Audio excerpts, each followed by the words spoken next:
hii video ifikie Kiengei. Nataka kumpump some knowledge into the empty skull of that bishop. A woman or beauty is not defined by skin tone, color, race, height, armor size. Women are naturally beautiful. Hawezi kuja ukatusi Pretty Vishi for no reason.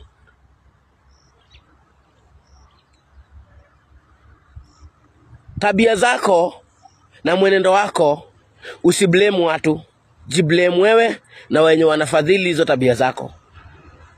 Heshimu wanawake. And when I say respect women, I mean from your own mom to someone else's mom. From your own daughter to people's daughters.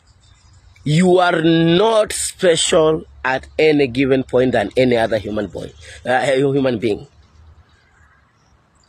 Kwanza wewe kukaa chini na kuzungumzia mwanamke design hiyo na haja kama ingekuwa ni watu mnabishana kila wakati, ingekuwa ni kitu yenye tunaweza elewa. Ingekuwa ni chai za TikTok unafanya tungekuwa tunakuelewa. That was so low of you and it's so stupid.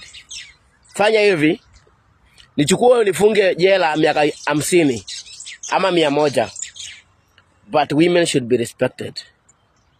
And that one was low of you, and you should go back to the TV and apologize. Failure to that, we will revisit this story in another way.